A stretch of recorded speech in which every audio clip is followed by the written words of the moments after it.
আসসালামু আলাইকুম। দূর ও কাছ থেকে, দেশ ও প্রবাস থেকে যে যেখান থেকে আজকের ভিডিও দেখতেছেন সবাইকে জানাই আন্তরিক অভিনন্দন ও ভালোবাসা, সাথে পবিত্র মাহে রমজানের শুভেচ্ছা। আশা করি সবাই ভালো আছেন, সুস্থ আছেন। প্রিয় বাংলাদেশি প্রবাসী ভাইরা এবং মালয়েশিয়ান প্রবাসী ভাইরা, আজকে আপনাদের সাথে গুরুত্বপূর্ণ কিছু কথা নিয়ে আসছি, গুরুত্বপূর্ণ একটা ভিডিও নিয়ে আসছি। অবশ্যই সম্পূর্ণ ভিডিওটা দেখবেন এবং স্কিপ করবেন না। স্কিপ করলে হয়তো আপনি গুরুত্বপূর্ণ কোনো তথ্য থেকে, গুরুত্বপূর্ণ কোনো টিপস থেকে বাদ পড়তে পারেন। তা আসুন মূল কথায় চলে যাই।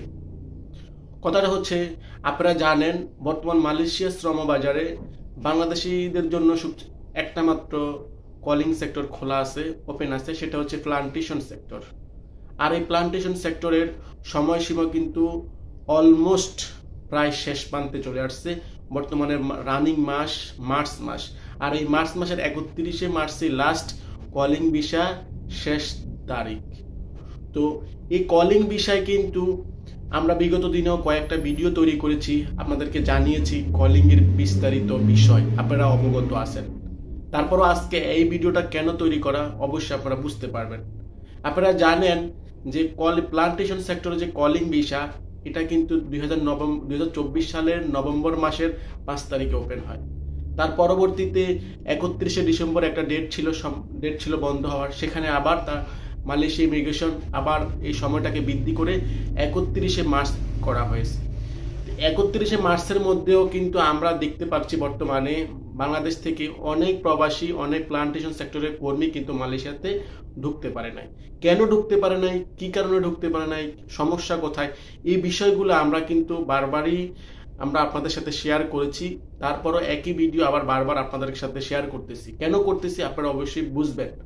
আমাদের কাছে কিন্তু প্রতিনিয়ত অনেক বাংলাদেশি প্রবাসী ভাইয়েরা কমেন্টের মাধ্যমে এবং সোশ্যাল মিডিয়ার মাধ্যমে আমাদের কাছে জানতে চায়, ভাই আমার কলিং, আমার ইন্স্যুরেন্স হয়েছে, আমার মেডিকেল হয়েছে, পাসপোর্ট জমা দিয়েছি কিন্তু আমার কলিং আসতেছে না, বা কলিং আসছে কিন্তু আমার ই ভিসা হচ্ছে না। বিগত এইসব সমস্যাগুলো নিয়ে বারবারই কিন্তু আমরা প্রতিনিয়ত সোশ্যাল মিডিয়াতে এইসব কমেন্টগুলো পাই, এইসব কোশ্চেনগুলো আমরা পাই।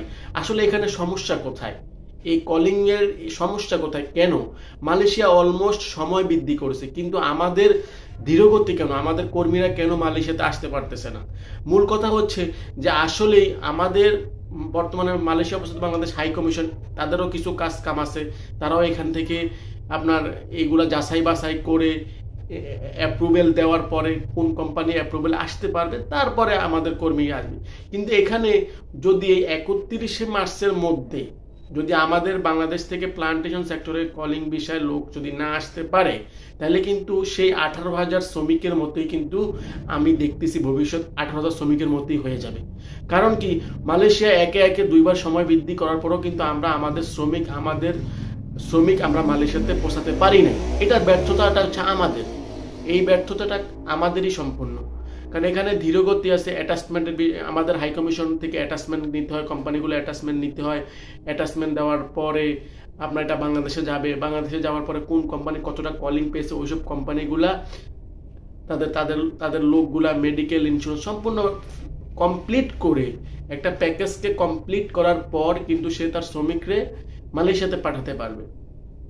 তো যারা এই প্লান্টেশন সেক্টরে কলিং বিষয়ে আসতে চাচ্ছেন, আপনাদেরকে বলবো আর মাত্র কয়েকদিন সময় আছে। আজকে অলমোস্ট 19 তারিখ, আপনারা জানেন এই 19 তারিখ, আর মাত্র 10 থেকে 12 দিন সময় আছে। এই 10 থেকে 12 দিনের মধ্যে যদি আপনি মালয়েশিয়াতে না ফুসতে পারেন, তাহলে কিন্তু আপনার আর মালয়েশিয়া আসা আমার মনে হয় প্লান্টেশন সেক্টরে সম্ভব হবে না।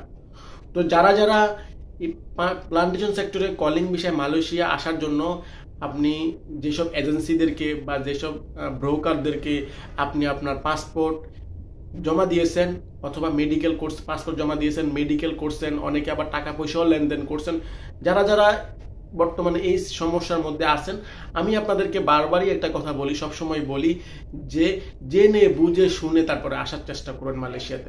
শুধু মালয়েশিয়া না, যে কোনো প্রবাসে আপনি যাওয়ার জন্য অবশ্যই আপনার ওই দেশের কালচার, ওই দেশের সবকিছু জেনে বুঝে আসার পরে আপনার জন্য সবচেয়ে পারফেক্ট।